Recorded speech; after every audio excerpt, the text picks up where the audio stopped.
गिबियावनो दिनैनि गोदान भिडिअ बयखौबो बरायना लाग्रोनाय जाबाय। दासिमनि माखासे गोनांथार खौरांफोर लानानै फैदों। नोंथांमोना जोबजासिम नायजोबलाङोब्ला गोबां गोनांथार खौरांफोरखौ मोननो हानाय जागोन। लोगोसेनो सोरबाफोर आंनि चेनेलाव गोदानहै फैदोंब्ला चेनेलखौ अननानै साबस्क्राइब खालामना गालांगोन होननानै आसा खालामनाय जाबाय। दिनैनि सेथि आपडेट्सआव दङ आसाम सरकारा एबसु आरो बर' थुनलाइ आफादनि खनले खावलायनाय आरो आन्दोलनखौ नेवसिबाय, जायनि जाउनाव गुणउत्सव थाखो 6 नि सानखान्थि आरो बिगियान आयदानि सोंथि बिलाइआ इंराजि रावावसो फैबाय। गोथौ दुखु मोननाय फोरमायदों क'क्राझार जिल्ला एबसुआ। एबसुजों लोगोसेनो बर' थुनलाइ आफादाबो जयै खनले सावरायदोंमोन। आसामनि गिबि मन्थ्रि डक्टर हिमन्त बिश्व शर्माजों आरो आसामनि सोलोंथाइ मन्थ्रि रनज पेगुजोंबो खनले सावरायसेयावबो सानखान्थि आरो बिगियान आयदाया इंराजि रावआव फैनायखौ गोथौ दुखु मोननाय फोरमायदों बर' थुनलाइ आफादनि गाहाय नेहाथारि नीलकण्ठ गयारिया।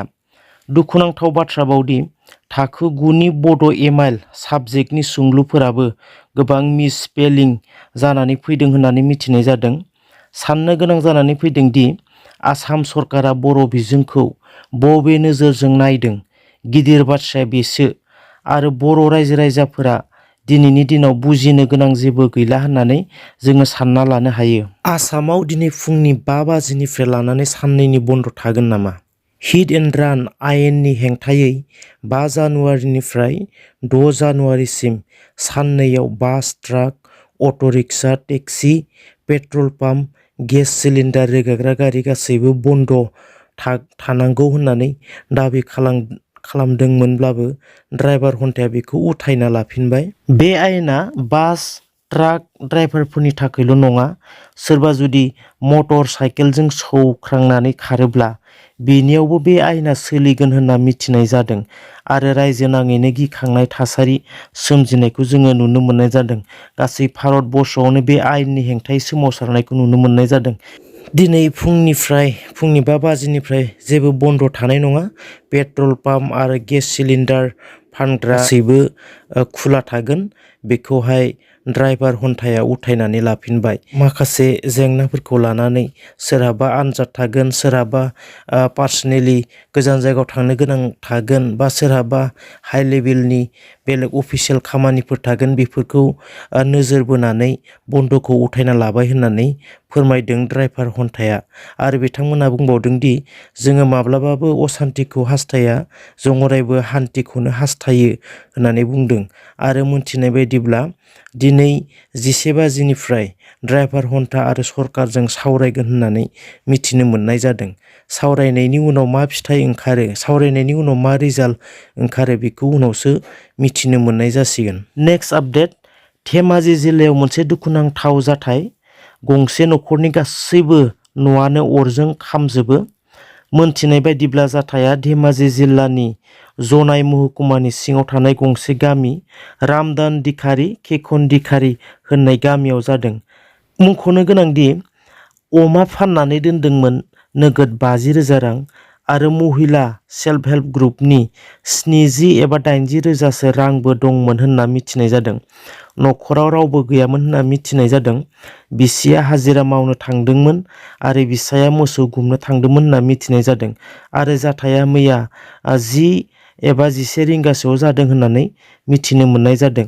जाथायनि सायाव रायजो राजाफोरा गोबां दुखु मोननाय फोरमायनायखौ नुनो मोननाय जादों। नेक्स्ट आपडेट, एबसुनि 56थि जथुमा फैगौ फेब्रुवारि दाननि 2, 3 आरो 4 सानथामनि हाबाफारिजों खुंफुंगोन। गलाघाटनि हिरिम्बा नोगोराव खुंफुंनो थि खालामबाय। एबसुनि मानगोनां दिपेन बर'आ फोसावना होबाय। लोगोसे बे जथुमानि थाखाय खुन्थिया गायसननाय हाबाफारियाबो 4 जानुवारियाव जानानै थांबाय। नेक्स्ट आपडेट, 17 बोसोराव बिपिएफआ 15,000 सुबुंनो हानि पाट्टा होनो हायासै। जों इउपिपिएलआ 3 बोसोराव 1 लाख सुबुंनो हानि पाट्टा होनो थांगासिनो आरो आद्रा थानाय 2 बोसोराव गासैबो हानि पाट्टा मोनजोबसिगोन। नाथाय गासैबो हानि पाट्टा मोनजोबब्ला बिपिएफआ सोरनो हानि पाट्टा होगोन? हा पाट्टानि इस्युखौ लानानै बिपिएफआ पलिटिक्स खालामनो हाया, बुंदों बिटिआरनि सिएम प्रमद बर'आ 2 बोसोरनि गेजेराव गासैबो रायजो राजाफोरा जायफोरा हानि पाट्टा मोनाखै बिथांमोना मोनजोबगोन मोनजोबा बेखौ समासो जोंनो फोरमायलांसिगोन।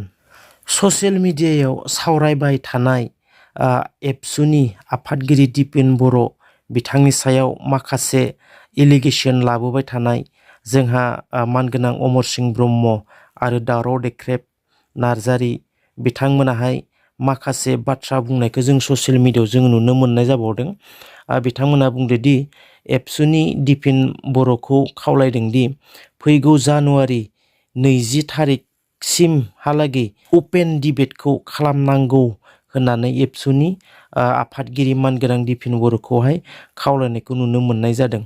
जाथायनि सायाव बाथ्राखौ जुदि जोङो साननानै नायोब्ला बर' हारियाव माबायदि थासारि जानो थांगासिनो दङ आरोबाव बुंबावदों दि जोंखौ बे बाथ्राखौ बुंनायनि सायाव गोबां वार्निंबो होनो हागौ, सिगिनोबो हागौ। बेफोरखौ गियालासिनो बेफोरखौ सानालासिनो जोङो बे बाथ्राखौ बुंनाय जाबाय होननानैबो बिथांमोना बुंदों। बुंनाय बायदिब्ला बिथांमोननो अपेन डिबेटखौ नांथारगौ, अपेन डिबेटखौ खालामाब्ला बिथांमोना सिरि थानाय नङा बायदिखौ नुहुरदों, नाथाय समासो खोन्थालांसिगोन। बेबायदि बुंनायनि सायाव आसामनि मन्त्रि मानगोनां उरखाव ब्रह्म बिथाङाबो निउस पर्टेलनि गेजेरजों ओरैबायदि बुंदों, बिथांमोन सानैया जि बुङो बुंबाय थाथों, नाथाय एबसुआ गोख्रोङै गसंनांगौ, गिनो नाङा होननानै बुंनायखौ जोङो नुनो मोननाय जादों। दासिमनि थाखाय आपडेट्स बेसांखिनियानो। थेंक इउ सो माच फर वाचिं। भिडिअसनि गेजेरजों माबा मोनसे गोरोन्थिफोर जालांबायब्ला अन्नानै गावनिनो बर' हारिनि होननानै क्षमा मोनगोन होननानै आसा खालामनाय जाबाय। आरो नोंथाङा जुदि साबस्क्राइब खालामाखैबा चेनेलखौ साबस्क्राइब खालामना गालांगोन होननानै आसा खालामनाय जाबाय। Thank you.